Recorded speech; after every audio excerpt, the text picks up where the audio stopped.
mengungkapkan pengertian media dan situs belajar. Media berasal dari kata Latin.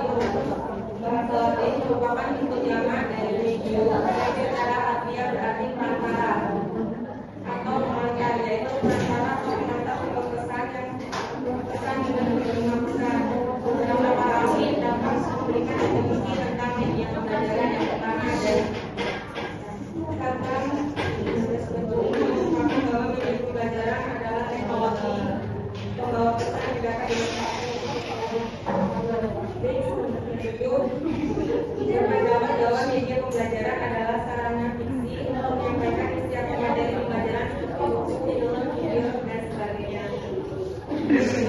Dan mengungkapkan bahwa media pembelajaran adalah sarana komunikasi dalam bentuk cetak maupun pandang dengar termasuk teknologi perangkat keras. Dari ketiga pendapat di atas disimpulkan bahwa media pembelajaran adalah segala sesuatu yang dapat menyalurkan pesan, dapat mengarah pikiran, perasaan, dan kemauan serta didik sehingga dapat menciptakan proses belajar pada diri pendidik.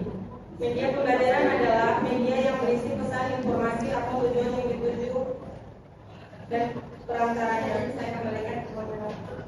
Oke, terima kasih pada pemateri 1. Selanjutnya yang akan disampaikan pada materi 2 sekarang. Baiklah, selanjutnya saya akan menjelaskan materi. Adapun manfaat media pembelajaran di dalam proses belajar mengajar adalah sebagai berikut. Yang pertama ada media pembelajaran dapat memperjelas penyampaian pesan dan informasi. Dalam hal ini media digunakan untuk sebagai variasi penjelasan verbal mengenai bahan pembelajaran sehingga dapat memperlancar dan meningkatkan proses dan hasil belajar. Yang kedua ada media pembelajaran dapat meningkatkan dan mengarahkan perhatian anak sehingga dapat menggunakan aplikasi belajar, interaksi yang lebih langsung antara siswa dan gurunya, dan kemungkinan siswa untuk belajar sendiri sesuai dengan kemampuan dan minatnya. Yang ketiga itu ada media pembelajaran dapat mengatasi keterbatasan indera, ruang, dan waktu.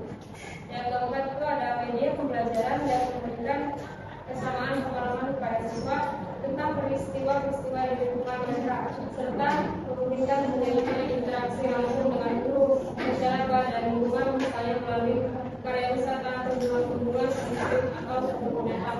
Yang terakhir ada alat untuk mengangkat atau menimbulkan persoalan untuk refleksi lebih lanjut yang diberikan oleh peristiwa berlangsung dan sebagainya. Baiklah, saya kembalikan kepada Bapak. Materi kedua selanjutnya masyarakat materi. Baik, materi berikutnya jenis media dan sumber belajar. Adapun terdapat beragam bagian jenis media pembelajaran menggunakan para ahli. Pertama, media audio, yakni media yang hanya dapat didengar saja atau yang memiliki unsur suara seperti radio dan rekaman suara. Kedua, media visual, yakni media yang hanya dapat dilihat saja dan tidak mengandung unsur suara seperti buku, gambar, tulisan, atau foto dan sebagainya. Yang ketiga, media audiovisual, yakni media yang mengandung unsur suara dan juga memiliki unsur gambar. Lalu berikutnya ada AECT. Adapun ada komponen 6 komponen, yaitu pesan, yaitu informasi yang ditransmisikan atau diteruskan oleh komponen lain dalam bentuk ide, fakta, arti, dan data. Yang kedua ada orang, yaitu manusia yang bertindak sebagai penyimpan, pengelola, atau penyaji besar. Yang ketiga ada bahan, yaitu perangkat lunak yang mengandung pesan untuk disajikan melalui penggunaan ataupun oleh dirinya sendiri. Yang keempat, alat, yaitu perangkat keras yang digunakan untuk menyampaikan pesan yang tersimpan dalam bahan, misalnya proyektor, slide, ataupun PPT. Yang kelima, teknik, yaitu prosedur atau acuan yang disimpan untuk menggunakan bahan, peralatan, atau orang dan lingkungan untuk menyampaikan pesan. Yang terakhir, lingkungan, yaitu di situasi sekitar di mana pesan disampaikan. Lingkungan bisa bersifat fisik seperti gedung, sekolah, perpustakaan, laboratorium, dan lain-lain, maupun lingkungan non fisik, yaitu suasana belajar dan lain-lain.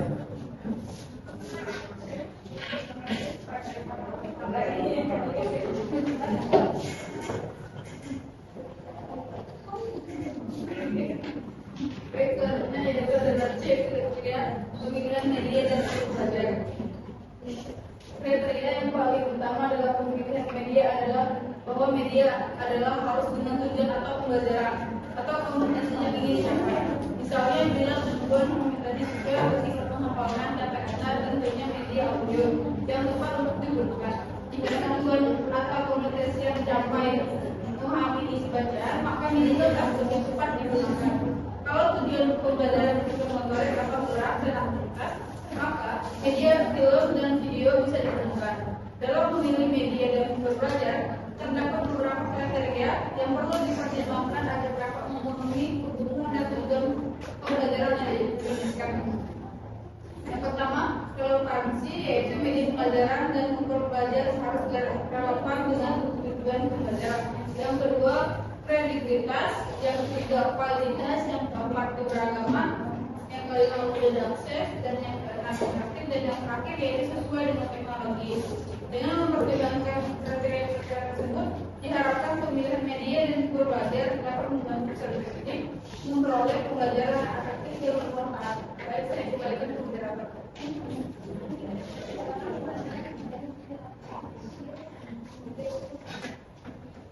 Bagian D, penentuan atas atau pembuatan media dan sumber belajar. Ada beberapa langkah yang dapat dilakukan dalam penentuan atau pembuatan media dan sumber belajar yang efektif, yaitu pertama, tentukan tujuan pembelajaran. Langkah pertama adalah menentukan tujuan pembelajaran yang ingin dicapai. Dengan mengetahui tujuan pembelajaran, maka kita dapat menentukan media sumber belajar yang tepat untuk mencapai tujuan tersebut. Yang kedua, pilih media dan sumber belajar yang sesuai. Setelah menentukan tujuan pembelajaran, maka selanjutnya adalah memilih media dan sumber belajar yang sesuai, baik dari segi isi, format, teknologi, dan jenis yang digunakan. Misalnya, jika tujuan pembelajaran adalah untuk memahami materi matematika, maka media sumber belajar yang sesuai bisa berupa buku teks, video pembelajaran, atau aplikasi mobile dan sebagainya. Ketiga, pelajar desain media dan sumber belajar. Setelah memilih media dan sumber belajar sesuai, langkah selanjutnya adalah menguasai desain media dan sumber belajar tersebut. Desain ini menjadi struktur materi, tata letak, grafik, dan elemen visual lainnya yang diperlukan untuk membuat media dan sumber belajar menarik dan kami untuk peserta didik. Yang keempat itu uji coba dan evaluasi. Dengan melakukan langkah-langkah tersebut, pembuatan media sumber belajar yang efektif dapat dilakukan dengan menentukan sumber belajar. Terdapat hal yang perlu diperhatikan, yaitu yang pertama, mengidentifikasi karakteristik sumber belajar yang digunakan. Yang kedua itu sumber belajar yang digunakan sesuai dengan tujuan pembelajaran. Yang ketiga itu sumber belajar yang digunakan sesuai dengan kemampuan guru, dan yang terakhir itu sumber belajar yang digunakan disesuaikan dengan kebutuhan siswa. Baik, saya kembalikan secara Pada materi yang sudah menyampaikan materinya, semoga teman-teman dapat memahaminya, dan apabila teman-teman ada yang belum paham, kami akan kasih tanya jawab dengan pertanyaan. Silakan jika ada yang ingin bertanya.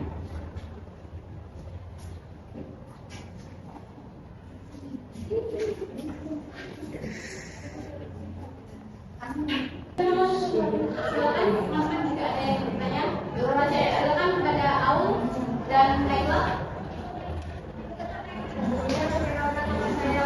Saya dengan menghubungi 19.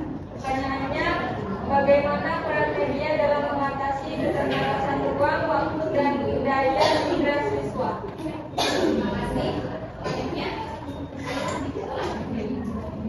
pertama materi PKWD dan menghubungi tahun 2002. Terima kasih. Bagaimana materi PKWD pada potensi garis? terima kasih teman-teman atas pertanyaannya. Dan ini kami akan lanjutkan. Teman-teman atas pertanyaannya, dan sudah tidak semua. Dan di sini saya akan membacakan kesimpulannya, yaitu media pembelajaran adalah alat bantu. Alat benda yang digunakan untuk membantu proses pembelajaran. Media pembelajaran bertujuan untuk mempermudah pemahaman peserta didik terhadap materi yang diajarkan dan membuat pembelajaran lebih interaktif dan menarik. Terima kasih. Itu saja yang dapat kami sampaikan. Kurang lebihnya mohon maaf. Saya kami akhiri. Wassalamualaikum warahmatullahi wabarakatuh. Waalaikumsalam.